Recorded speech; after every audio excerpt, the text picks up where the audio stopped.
Hi, right, yes. So I'm going to be talking about machine learning, creativity, and my Tulip project, all in 10 minutes. So hopefully this will all work. So I don't know how many of you are familiar with machine learning, or AI as it's kind of called in the media, but when you're working with it, you have kind of two main materials: the data or the training set that's used, that I'm going to come back to, and the algorithm that is then run on it, that is then creates an artificial intelligence. The algorithms that I use and that I'm particularly interested in are those called a GAN, or a generative adversarial network.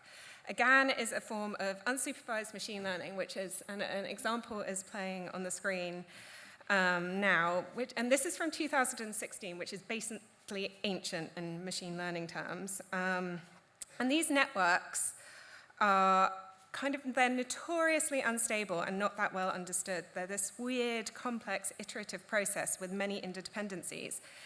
And the best way to think about how these things are made is by thinking of two different networks. And one is a detective and one is a forger.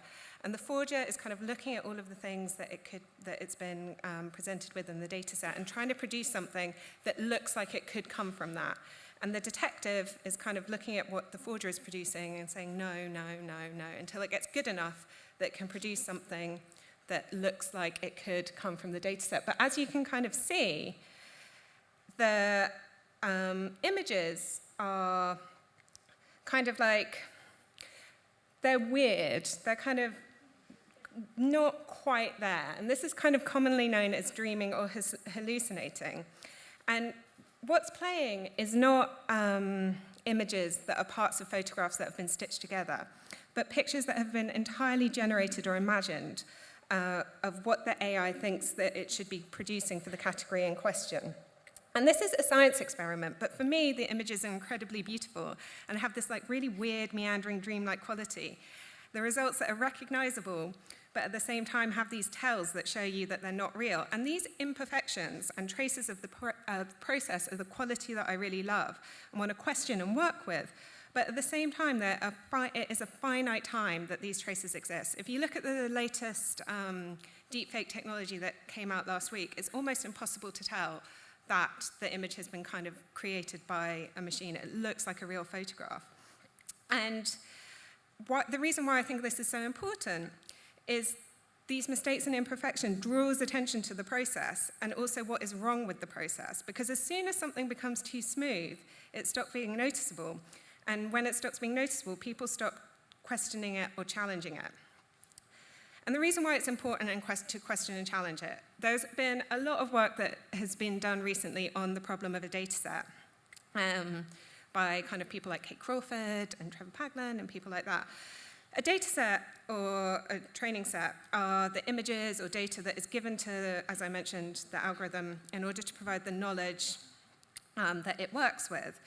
The data that is needed to use this is extremely large, thousands and thousands, sometimes millions of images and inputs, and often proprietary, because whereas it's very easy, or relatively easy, to get the algorithms that you need to run these models, it's so much harder and nearly impossible to get the data that you also need. And the other thing that is really interesting about these training sets is that although they're compiled using lots of different ways, people are always involved at some point in the process. And this is why people talk about artificial intelligence, but really it is this incredibly human process. And because people are involved in compiling these data sets, either in the source content or the process of labeling them and stuff, these data sets always become this, they enshrine these cultural or social attitudes. And one of my favorite examples is from ImageNet, which is a very canonical database that is often used in machine learning projects, and how they define women. I don't know if you can read down the left-hand side of the screen, but it is basically either super sexualized or otherwise quite unpleasant. And if you look at the images that are then associated with those labels, it gives a super narrow conventional account of what someone who is beautiful is, very young, very sexualized. And if you're working with machine learning, it's so important to interrogate this. It's virtually impossible to kind of look through all of the images in these kind of commercial databases, or these databases that are often kind of behind a wall, a commercial wall. And so for me, as a creative person, the amount of control that I would have by using them, what's been included or excluded, what biases or prejudice are being replicated or repeated, it's almost impossible to work with that. And it's something that I'm incredibly interested in and thinking about. So for me, self-generated data in my work is incredibly important, either by making it myself or constructing it by reading every kind of like part of it, which I've done. I've read the entire of WikiLeaks, which drove me crazy. It becomes a decisive creative act. And there is an art to it. I really like on Wikipedia that how up until relatively recently, British copyright law considered a database to be a literary work because of the amount of time and skill that goes into it. But how do I use this?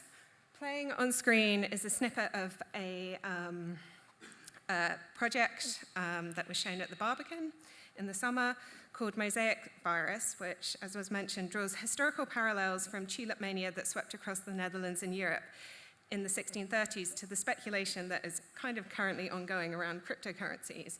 And I created this work where each still is generated using machine learning and shows the tulip blooming, which is an updated version of a Dutch still life. But the appearance of the tulip is controlled by the price of Bitcoin.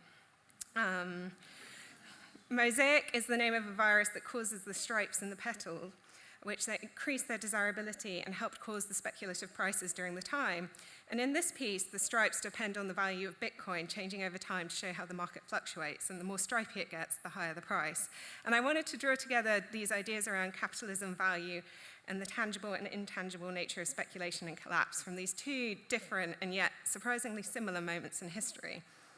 And I'm not the first person to make this connection. Even back in 2014, the president of the Dutch Central Bank was making it.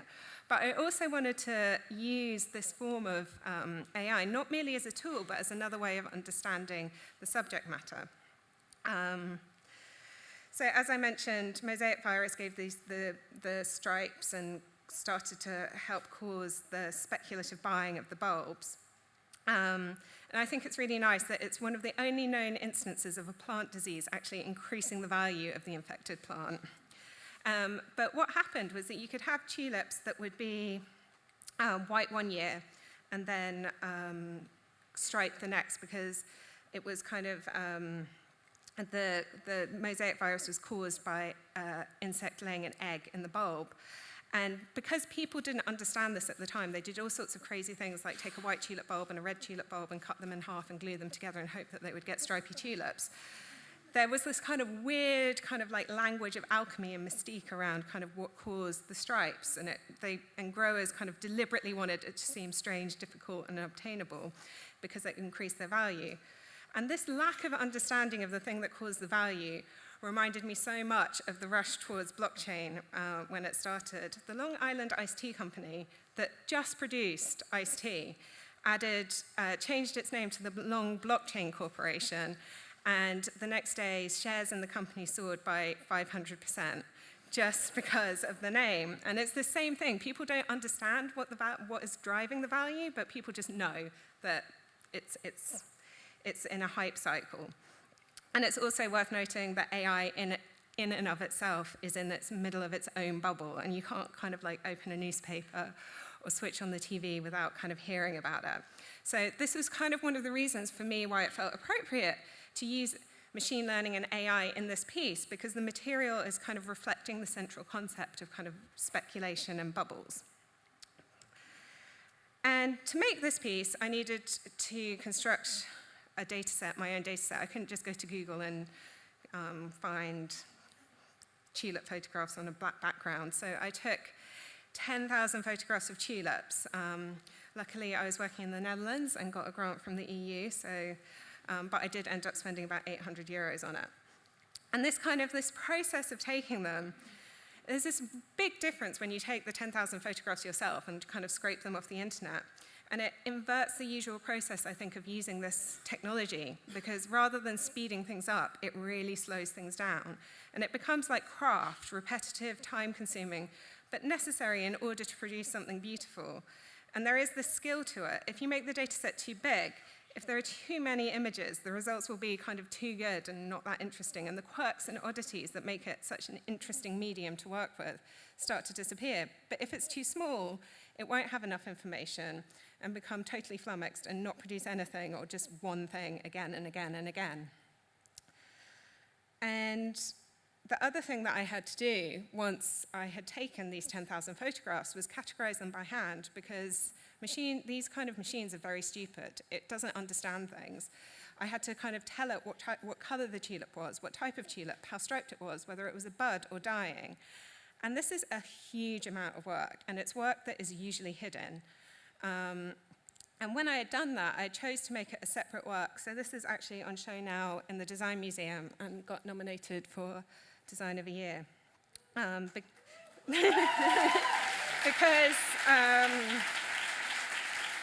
I wanted to draw attention to this act of kind of like the human element that sits behind machine learning, because the shiny robotic quality of much of the digital appears to me to kind of neuter the messiness of the world. And I'm interested in the opposite, how you can use this to kind of maintain and accentuate the sense of human. So I handwrote all of the labels on everything. And you can start to have discussions, particularly in a non-technical communities, about this human decision-making that sits along the chain of AI and how it's not an absolute correct thing. You can have a tulip and you start to work out whether it's white or pale pink. That actually becomes very difficult if you're trying to do it in a consistent way, orange or yellow. And if it's difficult to do something for as simple as a flower, it's incredibly difficult to do it for something as complex as gender and identity. And then I presented it. So the full thing is 50 square meters to present my data set. And because it's easy to forget in a digital age that information is physical, and that the things that you see on a screen generated by a machine actually once started out in the real world. And by placing things back in the real world, people can start to comprehend aspects of it that they didn't before. But the final thing that I wanted to leave on was, despite all of this categorization and the months and months and months of work that I put into it, it's a mistake to think that you ever have control with these things. It's impossible to predict what will come out in each of the stills that I made in my machine. I can guess, but I cannot know. And this, for me, is really exciting and makes it such a rich field for creative people to work with.